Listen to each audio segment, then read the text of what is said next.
What's up, you guys? It is Kotetsu here, and today I'm going to give my first impressions for Paper Mario the Origami King. Now, if you guys didn't know, this game was released last Friday on the 17th, and this is my first Paper Mario game. I've never played any of the other games prior to this one in the past, but from what I have seen, I had kind of mixed feelings for it, but I still wanted to give it a chance. Anyway, guys, let's go ahead and let's get started. So the game starts off with Mario and Luigi heading to Peach's castle because they get an invitation saying there's this cool origami fest, we want you guys to be there. Now when they get there, they see all the cool origamis and how vibrant the Toad Town looks, but it's empty.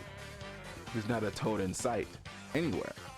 So they end up going to Peach's castle and they split up, but when Mario finds Peach, she looks and sounds kind of off. And now the first dialogue, you get to choose what you get to say, but it doesn't, because I think it doesn't matter because you're going to end up getting thrown into the dungeon anyway with a bunch of Bowser's minions. After the first 2 minutes of being thrown into the dungeon, you get a nice little dialogue with the enemies, with the Bowser's minions, and you hear a voice asking for help, and then you go to this platform that allows you to use this new ability called the 1000 folded arms, and you get to use that in battle, and I'll explain how that's used later. But you use the arms and you free a character named Olivia, who was trapped in there in the castle, and she's there. She's like your helping guide if you ever need help or hints on how to do or get to anywhere. As you progress forward, you see that everyone is getting turned into origamis, and Bowser's kind of looking on, seeing his minions being turned into origamis and getting very upset by it, because Bowser's the king. He's very egotistical. You free Bowser, he's all folded up. You free Bowser and you head to the top of the castle. Now when you head to the top of the castle, you see Princess Peach and this yellow shy guy who looks like he's running the show, and he initiates your first battle. Now this battle teaches you how to use the new battle mechanic, like the basics of the new battle mechanics, and you get through your first battle. Cool, nice, it's new, and you finish that. It's kind of, you're supposed to finish it. Now once you finish that, this weird shy guy reveals himself as, I believe his name is Ollie, or that's what his sister calls him, and he proclaims himself as being the Origami King, and he decides to take Peach's castle by wrapping it into these streamers and setting it on a mountain, I believe. And that's pretty much where your game actually starts, where you're forced to in every Mario game, you're having to save Princess Peach and her castle.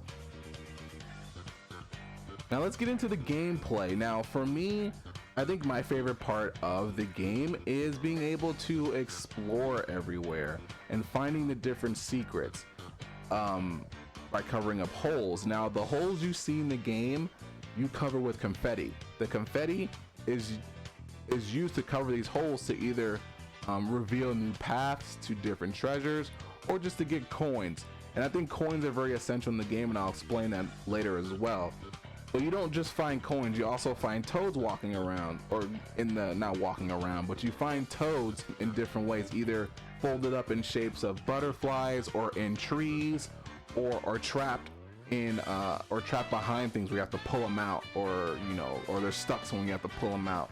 And they give you coins depending on if you find a single one or you find triplets. Like I found triplets and I've gotten coins from triplets, or 6 tuplets. I found 6 tuplets of toads in a tree and I got like a whole bunch of bank there, so it was actually nice. And toads are essential in battle too, which I'll explain in that later.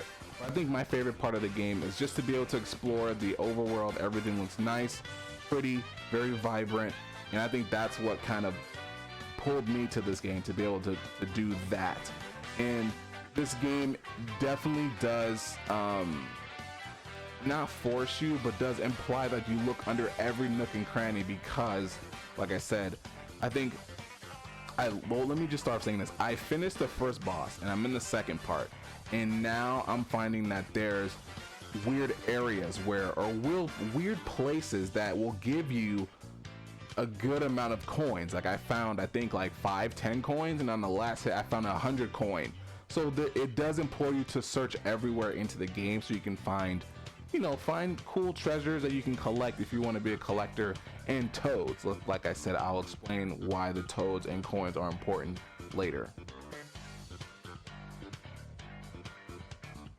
Now we're going to jump into the combat aspect of this game. Now this game does have a brand new combat system. Like I said, I've never played any of the other Paper Mario games, but I've seen what they look like, and it was more of a turn-based game where you would use your items to deal damage to your enemies depending on what the enemy is and how you would approach your enemy. Like if you have a spiny, you wouldn't use your regular boots, you'll use iron boots because they have spikes.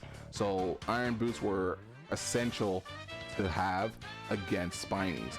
But in here, it is a turn-based, but it's more of you have to line up your enemies. So if you guys, like you guys see here, Mario's in the middle of a ring, and Mario has to line up your enemies to be able to do damage. Now, sometimes you won't have enough time to do it, and you'll be able to hit or attack enemies however they're placed. But the goal is to line up your enemies so you can get that 1.5 attack damage added to your original attack stat. Now, like I said, I've never played any other Paper Mario game. This is my first Paper Mario game, so getting used to having to do a little bit of a puzzle solving to line up my enemies was hard at first, but the more battles I did, the more I got used to it, to where I came up with a strategy. Now, I feel like if I can line up my enemies perfectly and get that times 1.5 attack damage, then I'll use my normal boots and I'll use my normal hammer. But if I fail in doing that, then I can use my more optimal items to be able to take down these enemies. And I've done every single battle because I want to be able to be proficient in this battle system to where I'm not stressing too much about it.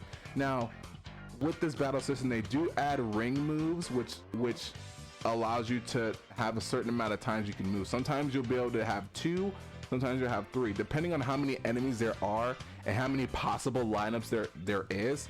That's how many chances they're going to give you, how many ring moves they'll give you to be able to have a chance to line up your enemies perfectly.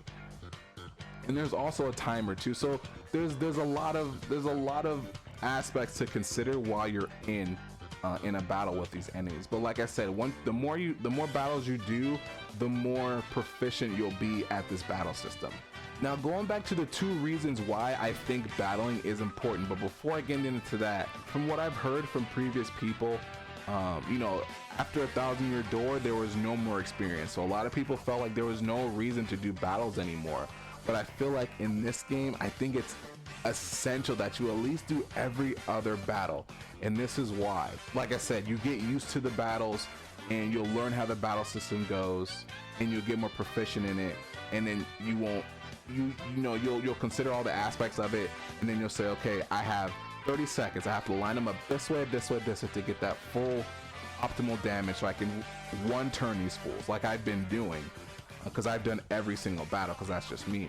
Another reason why it is important to do a lot of battles and not skipping, at least do every other battle, is the coins. And like I said, coins are essential in this game. You get a lot of coins by taking out enemies and finding the secrets around the game.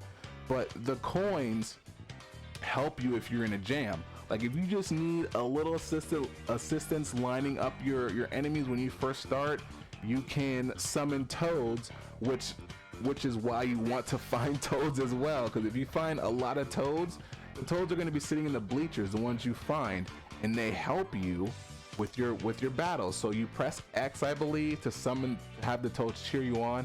I always do the maximum toads. I spend at least 999. That's the max you can spend, and I spend those because I get a lot of toads. They'll either help line them up, and they can give you health.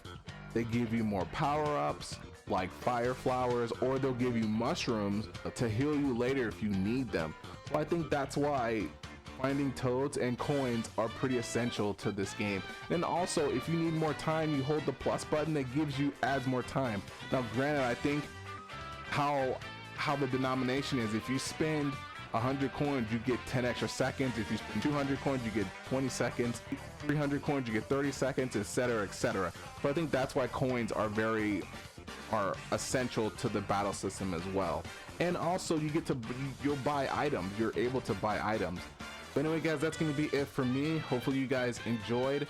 I think this is a good game. It's good. They try to do something different. There's nothing wrong with approaching a character in a different light, and I think this game does that, or the Paper Mario series does that. And this game kind of changes what's already been the norm of Paper Mario and changes it into something else.